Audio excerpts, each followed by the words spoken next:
नमस्कार दोस्तों, स्वागत है आप सभी का आज के मुख्य समाचार की इस वीडियो में। जी हां दोस्तों, मोदी सरकार की तरफ से बड़ी और महत्वपूर्ण खबर की अपडेट निकल कर आ रही, जिसकी सटीक जानकारी हम आपको इस वीडियो में देंगे। लेकिन उससे पहले आपसे एक छोटी सी रिक्वेस्ट है कि मुझे इस वीडियो को बनाने में बहुत मेहनत लगती है, तो इस मेहनत के लिए वीडियो पर एक लाइक जरूर कीजिएगा। साथ ही वीडियो के नीचे दिए गए इस लाल बटन को दबाकर चैनल को सब्सक्राइब कीजिए और इस घंटी को भी दबाइए ताकि आपको दिन भर की बड़ी खबरों की जानकारी लगातार मिलती रहे। तो चलिए दोस्तों, एक एक करके सभी बड़ी खबरों के बारे में जान लेते हैं। तो दोस्तों, आज की पहली बड़ी खबर की अपडेट की बात करें तो लॉकडाउन की दिशा में फिर आगे बढ़ रहा भारत। देश के कई शहरों में कल से लगा नाइट कर्फ्यू। जी हां, भारत में कोरोना के संक्रमण ने फिर से रफ्तार पकड़ ली है। कुछ रिपोर्ट्स का भी दावा है कि ठंड के दिनों में संक्रमित मरीजों की संख्या में इजाफा हो सकता है। राष्ट्रीय राजधानी दिल्ली में तो बीते कई दिनों से लगातार इसके मामले बढ़ रहे हैं। कई राज्यों ने अपने बड़े बड़े शहरों में नाइट कर्फ्यू लगाने की घोषणा कर दी है। मध्य प्रदेश के इंदौर, गुजरात के सूरत और राजकोट में कल रात से नाइट कर्फ्यू लगा दिया गया है। इंदौर में लोग रात 10 बजे से लेकर सुबह 6 बजे तक अपने घरों से बाहर नहीं निकल सकते हैं। साथ ही गुजरात के दोनों शहरों में इसकी समय सीमा रात 9 बजे से लेकर सुबह 6 बजे तक रखी गई है। साथ ही राजस्थान सरकार ने भी कोरोना वायरस संक्रमण के मरीजों की बढ़ती संख्या के बीच संक्रमण से सबसे अधिक प्रभावित 8 शहरों में रात्रिकालीन कर्फ्यू लगाने का फैसला किया है। इसके साथ ही सार्वजनिक स्थलों पर मास्क नहीं पहनने पर जुर्माना बढ़ाकर 500 रुपए कर दिया गया है। वहीं राजधानी जयपुर में धारा 144 लगाई गई है। कोरोना के इस प्रकोप को देखते हुए इस बात से नकारा नहीं जा सकता कि देश लॉकडाउन की दिशा में फिर आगे बढ़ रहा है।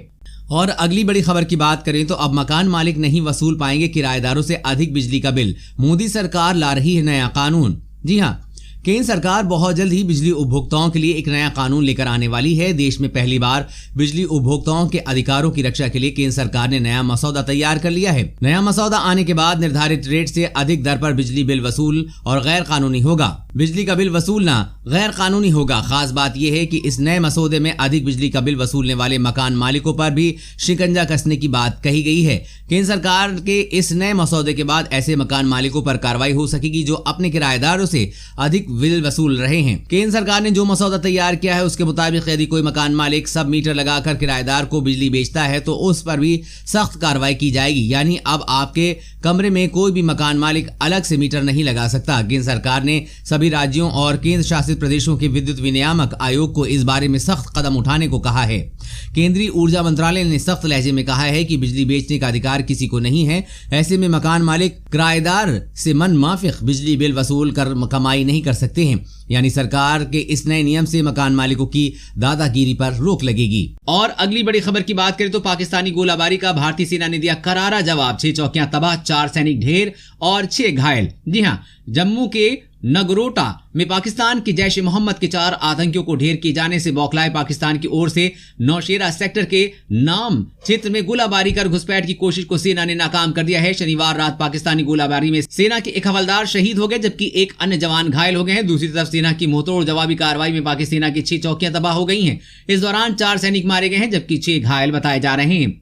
पाकिस्तानी सैनिकों ने शनिवार रात करीब 1:30 बजे सेना की चौकियों को निशाना बनाते हुए पहले छोटे हथियारों से गोलाबारी की, कुछ देर बाद मोर्टार से गोले दागना शुरू कर दिए। इस दौरान पाकिस्तान ने आतंकियों को घुसपैठ कराकर भारतीय क्षेत्र में भेजने का प्रयास किया। सेना के सतर्क जवानों ने पाकिस्तानी सेना की गोलाबारी का मुंहतोड़ जवाब देते हुए घुसपैठ के प्रयास को विफल कर दिया।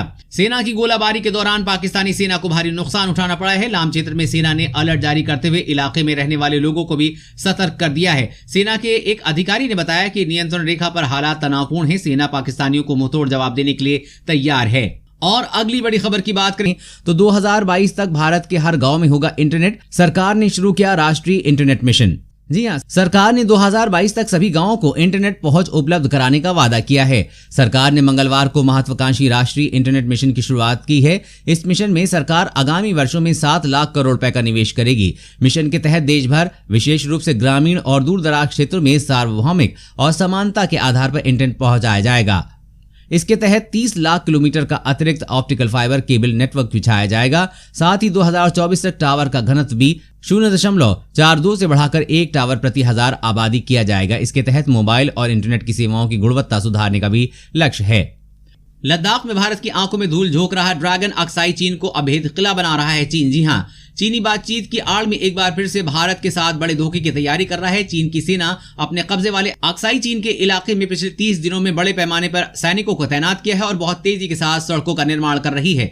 यही नहीं, चीन ने पैंगोंग झील के फिंगर 6 से और 8 को जोड़ने वाली रोड को भी चौड़ा किया है ताकि किसी युद्धक कार्रवाई की सूरत में बहुत तेजी से चीनी सेना को भारतीय मोर्चे के पास पहुंचाया जा सके। एक रिपोर्ट के मुताबिक चीनी सेना की इस कार्रवाई से स्पष्ट संकेत मिलता है कि वो अक्साई चीन में लंबे समय तक डटे रहने की तैयारी कर रहा है, साथ ही भारत के साथ बातचीत के बाद भी उस पर दबाव बनाए रखना चाहती है।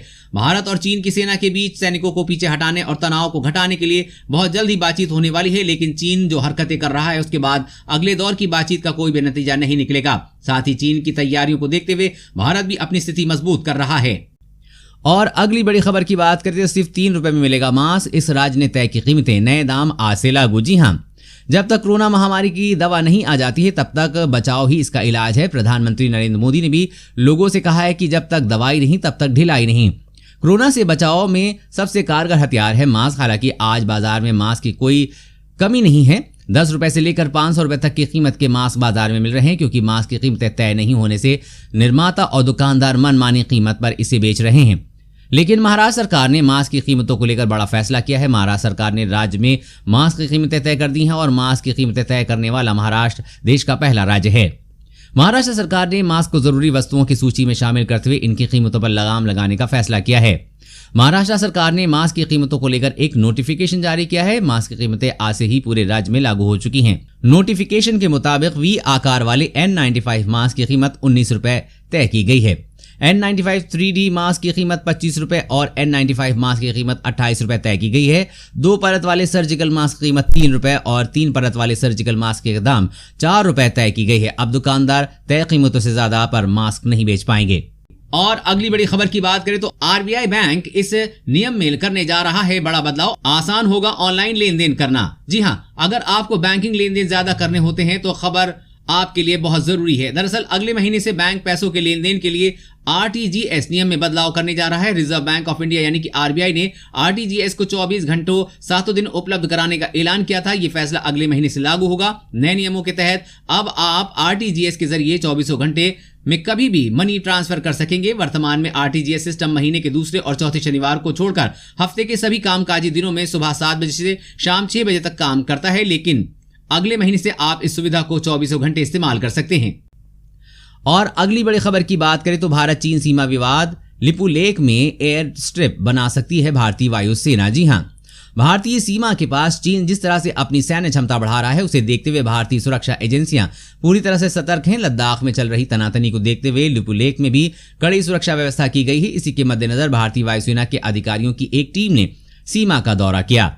अधिकारियों के इस दौरे से संभावना जताई जा रही है कि भारतीय वायुसेना काला पानी या लिपू लेक के पास एयर स्ट्रिप बना सकती है। चीन सीमा के निकट एयर स्ट्रिप बनने पर भारतीय सुरक्षा एजेंसियों के लिए चीन के साथ ही नेपाल सीमा पर नजर रखना और अधिक आसान होगा।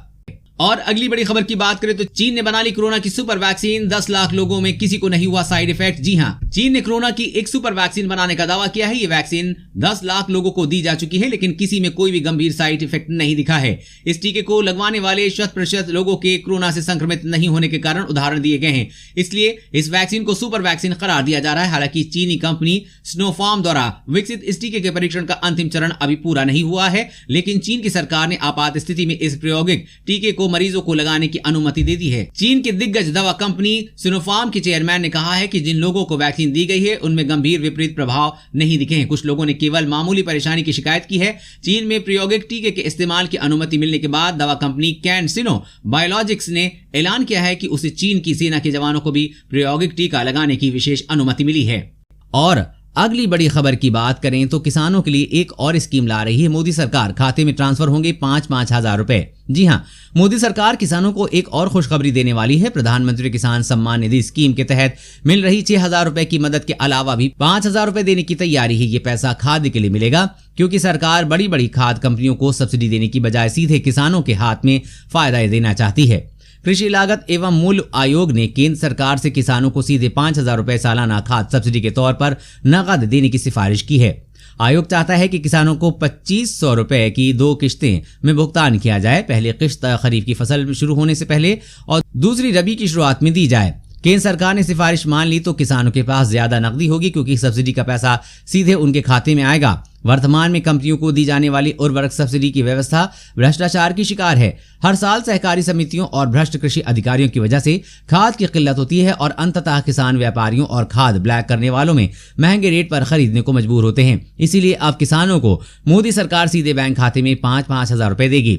और अगली बड़ी खबर की बात करें तो आतंकी सुरंग से अलर्ट, भारत उड़ाने की बड़ी साजिश कर रही चीन पाकिस्तान की जुगलबंदी। जी हां, जम्मू में आतंक का सिलसिला थम ही नहीं रहा है। सुरक्षा बलों ने भारत को दहलाने की साजिश करने वाले आतंकियों की सारी कोशिशों को नाकाम कर दिया है। ऐसे में बीते दिनों आतंकवादियों के पास से मिले कुछ पुख्ता सबूतों से भारतीय सुरक्षा बलों के कान खड़े हो गए। इन सभी सबूतों से पाकिस्तान और चीन की सारी काली करतूत का पर्दाफाश हुआ है। ये देखते हुए अब इस बात की आशंका जताई जा रही कि आतंकवादी पाकिस्तान की तरफ से सुरंग का इस्तेमाल कर भारत में दाखिल हुए हैं। साथ ही बरामद किए गए हथियारों में मेड इन चाइना लिखा मिलने से चीन को लेकर सामने आ रही बात साफ हो गई है। चीन और पाकिस्तान की इन करतूतों को देखते हुए आशंका जताई जा रही है कि आतंकवादी सुरंग के रास्ते से भारत की जमीन में दाखिल हुए, क्योंकि बीते कुछ दिनों में बॉर्डर पर ऐसी सुरंगा का पता चला है जो कि आतंकियों के लिए बनाई गई हैं। साथ ही हथियारों पर चाइनीज मार्किंग मिली है। कई हथियारों पर मेड इन चाइना भी लिखा हुआ है। इसे भारत में अशांति फैलाने के मकसद से पाकिस्तान और चीन की बड़ी चालबाजी माना जा रहा है। साथ ही भारतीय सेना को भी हाई अलर्ट पर रखा गया है।